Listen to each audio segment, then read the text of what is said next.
नमस्कार, आप देख रहे हैं न्यूज मंच और मैं हूं विशाल वैभव। आपको बता दें कि बीजेपी के प्रदेश अध्यक्ष और बिहार के पूर्व उप मुख्यमंत्री सम्राट चौधरी, जिन्होंने आज चुनाव प्रचार समाप्त होने के बाद बीजेपी मीडिया सेंटर में उन्होंने प्रेस वार्ता किया है और इस प्रेस वार्ता के दौरान उन्होंने बड़ा बयान दिया है। क्या कुछ कहा है, आइए हम सम्राट चौधरी के उस बयान को सुनाते हैं।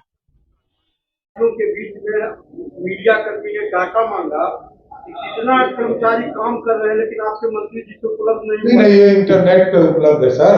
इसके लिए पूरा देश जानता हो, हम क्यों नहीं जाने, आप क्यों नहीं जाने? नहीं, देखिए ये पूरी तरह ये पूरा डाटा इंटरनेट पे उपलब्ध है।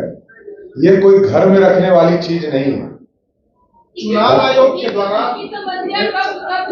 महागठबंधन सारा समस्या को किसने नौकरी दिया, याद कीजिए, ठीक प्रश्न किया। शिक्षकों को नौकरी किसने दिया? डिग्री लाओ नौकरी पाओ, नीतीश कुमार जी ने। यूनिवर्सिटी बीपीएससी से परीक्षा किसने कराया? नीतीश कुमार ने। सारी सुविधा हम देंगे और साफ तौर पर पढ़ाना तो उनको पड़ेगा ही, इसमें कहा तो मत है। बच्चे को पढ़ाना, हमारी क्वालिटी ठीक करना है। परीक्षा का एक ही कारण है कि हमारी क्वालिटी अच्छी हो। हमारे शिक्षक को किसी ने नहीं कहा है कि नौकरी खत्म हो जाए। 100% मैं गारंटी देता हूं, एनडीए की सरकार एक भी शिक्षक के नौकरी को समाप्त नहीं करेगी। हमने कोर्ट में लिख के दिया और आगे भी तय है क्वालिटी, इसलिए कि डिग्री लाओ नौकरी पाओ के इश्यूज पर आरजेडी ही हल्ला कर रही थी, तो हम तो क्वालिटी सुधारने की प्रयास कर रहे हैं। आगे देखते हैं और सुधार की जरूरत होगी, आप किया जाएगा। कैलेंडर जी महागठबंधन की तरफ से चुनाव आयोग पर भी सवाल खड़े किए जा रहे हैं, उसकी निष्पक्षता पर भी तेजस्वी ने सवाल किया। किस चीज का? चुनाव आयोग क्या ट्रस्ट? अभी तक तो चुनाव में ऐसा कोई घटना, अभी तक तो उन्हीं की बहन पर आरोप है कि उनके ऊपर एफआईआर क्यों नहीं हुआ। जब हम लोगों ने कहा तब एफआईआर हुआ। आप सोचिए कि अभी तक इलेक्शन कमीशन ने तो एक तरह से उस दिन जबकि घटना घटी तो रोहिणी आचार्य ने वहां जाकर पूरे बूथ को डिस्टर्ब करने का काम किया और एफआईआर जब पूरी घटना घट गई तब जाकर एफआईआर हुआ। हम लोगों ने कहा इसको जांच करो, आखिर कोई घटना घटता है उसका नींव क्या होता है, कहां से शुरुआत हो, कार्रवाई तो होगा, छोड़ा कैसे जा सकता है। अच्छा, एक सम्राट जी एक मामला सामने आया है, पता ही नहीं है तो क्या किया सकता है। पहले तो वो एनडीए सरकार के कामों की उपलब्धि अपने किनारे है, तो बेचारे को संविधान का ही ज्ञान नहीं है, संविधान न पढ़ाना पड़ेगा। और स्वाभाविक है कि बिहार में लालू परिवार छोड़ के है क्या? राजद का मतलब लालू परिवार होता है, पूरा सीरीज बना हुआ है। किसके बारे में बात करें? लालू जी के भ्रष्टाचार के बारे में बात करना होगा। लालू जी ने जमीन के बदले नौकरी दिया, जमीन के बदले एमएलए का टिकट दिया, जमीन के बदले भारत सरकार में मंत्री बनाया, तो चर्चा कोई पाकिस्तान का करेंगे क्या? एकदम लालू जी ने पूरे बिहार को लूटा है, इसको छोड़ कैसे सकते हैं? बिहार में गुंडा राज स्थापित किया है, उस व्यक्ति को छोड़ा नहीं जा सकता। और जिस व्यक्ति ने बिहार के पशु के चारा को खाने का काम किया हो, अलकतरा पीने का काम किया हो, बाढ़ घोटाला किया हो, उसके बाद भी कहते हैं किसकी चर्चा करूं? मोदी जी की चर्चा आप सुन नहीं सकते, तो आपको क्या सुनाना है? मोदी जी ने गरीबों के लिए काम किया और साफ साफ बताया गया, आजादी के 70 वर्षों में जितने घर नहीं बने उतना उससे अधिक घर मोदी सरकार ने 10 साल में बनाया। बिजली का गांव गांव बिजली पहुंचाने का काम मोदी सरकार ने। और इसी पटना में जहां लालू जी का जब तक राज रहा, पूरे बिहार में भी 400 मेगावाट बिजली यूज नहीं होता था। आज सिर्फ पटना में 800 मेगावाट यूज होता है। अब यही तो बदलाव है। घर घर बिजली पहुंचा दिया गया, खाने के लिए अनाज दिया गया। जब कोरोना की स्थिति थी तब खाने के लिए कोई नहीं दे रहा था, दुनिया में कोई नहीं दिया। वैक्सीन देने का काम मोदी सरकार ने किया। अब तो इलाज कराने का काम भी मोदी सरकार कर। और आपको जानकर आश्चर्य होगा कि आप लोग जितने लोग यहाँ पे स्केल पर होंगे सबका ईपीएफओ कटता है। तो आप समझिए जहां जिस प्रदेश में मात्र 11 करोड़ 2014 तक 11 करोड़ लोग थे रजिस्टर्ड ऑर्गेनाइजेशन में, आज वो 27 करोड़ है। 27 करोड़ का मतलब क्या होगा? 16 करोड़ लोग सीधे एम्प्लॉयमेंट से जुड़े। ये तो देखने वाला नहीं है ना कोई। ये लालू यादव के परिवार को क्या लेना देना इससे? लालू यादव के परिवार कभी विकास की बात कर ही नहीं सकता।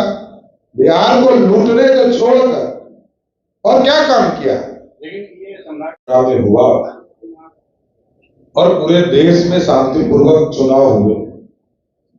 ये इतिहास के लिए एक अच्छा दिन भी है और आगे परसों का भी चुनाव हो, पूरी तरह शांति से हो, सबके सहयोग से चुनाव हो और बिहार श्रेष्ठ हो, बिहार आगे बढ़े, देश आगे बढ़े, यही कल्पना हम लोग कर रहे हैं।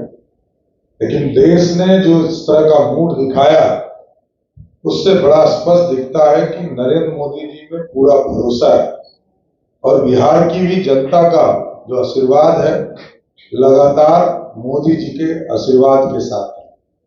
और हम लोगों का भी स्पष्ट मानना है कि 2 गारंटी हम लोगों ने भी प्रदेश स्तर पर कहा। मोदी जी का स्पष्ट मानना था कि जो भ्रष्टाचारी है उसके खिलाफ कार्रवाई होता रहेगा, गरीब कल्याण का काम होता रहेगा और देश को श्रेष्ठ बनाने के सारे काम किए जाएंगे। उसी तरह 2 मुद्दे हमारे भी स्पष्ट है कि बिहार की सरकार आदरणीय नीतीश कुमार जी के नेतृत्व में अपराधी माफियाओं को किसी भी हालत में नहीं छोड़ा जाएगा। 2025 के चुनाव के पहले अपराध मुक्त, माफिया मुक्त बिहार बनाना है। और दूसरा, जो 10 लाख सरकारी नौकरी का वादा नीतीश कुमार जी ने किया है उस वादा को 2025 के चुनाव के पहले पूर्ण करना है। बहुत बहुत धन्यवाद। तो वही तो बताए, प्रधानमंत्री के महबूबा बता रहे थे। अब बोलने से तो आप चला रहे हैं, ये आपको न समझना कि आप अपना क्वालिटी क्या करना चाहते हैं। आपको यदि अपनी क्वालिटी ठीक करनी है, अब तो चुनाव लगभग खत्म हो चुके, मैं एक ही आग्रह करूंगा कि कोई संविधान खतरे में कर देता है कि आप चलाने लगते हैं।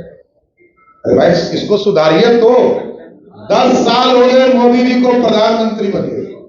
लालू जी का सपना था प्रधानमंत्री बनना, सपना पूरा नहीं हो पाया।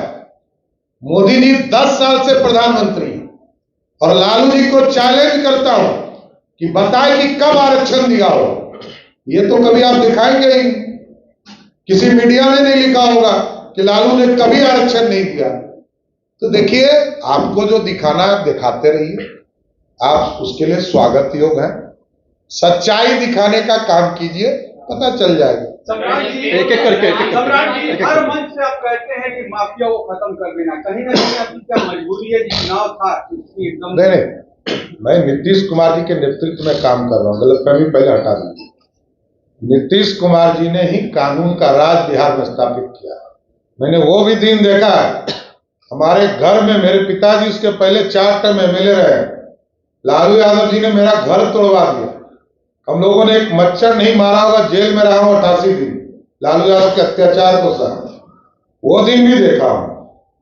तो मैं ये कह रहा हूं कि कानून का राज स्थापित, और जो माफिया उसके लिए कानून बनाया, जो उसमें संलिप्त होंगे उसको जेल में डालूंगा। नीतीश कुमार की एक बार फिर से पाला बदलने की चर्चा हो रही है। ये बेकार का फालतू की बात है। हो गया। अच्छा, तेजस्वी यादव क्या करेंगे?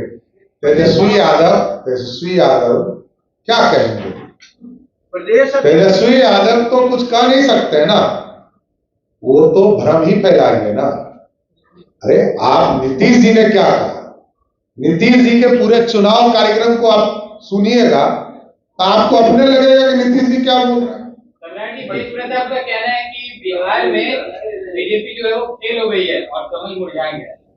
अच्छा ठीक है, प्रदेश अध्यक्ष जी, श्रम मंत्रालय आपके मंत्री विजय सिन्हा जी के पास था।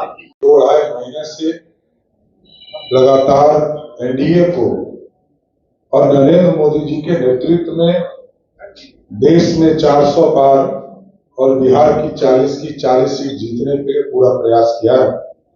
मैं सभी कार्यकर्ताओं को भी धन्यवाद देता हूं। सभी तो जैसा कि आपने सुना, बीजेपी के प्रदेश अध्यक्ष और बिहार के उप मुख्यमंत्री सम्राट चौधरी ने उन्होंने पूरे विश्वास के साथ जो है राजद परिवार पर निशाना साधते हुए कहा कि 2025 तक जो है हम बिहार को अपराध मुक्त और माफिया मुक्त बनाएंगे।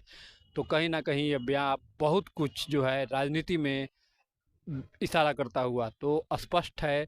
जिस तरह से सम्राट चौधरी ने बयान दिया है कि राजद की तरफ से क्या कुछ पलटवार होता है, ये देखने वाली बात होगी। बने रहिए न्यूज मंच के साथ। न्यूज मंच के लिए विशाल वैभव, पटना।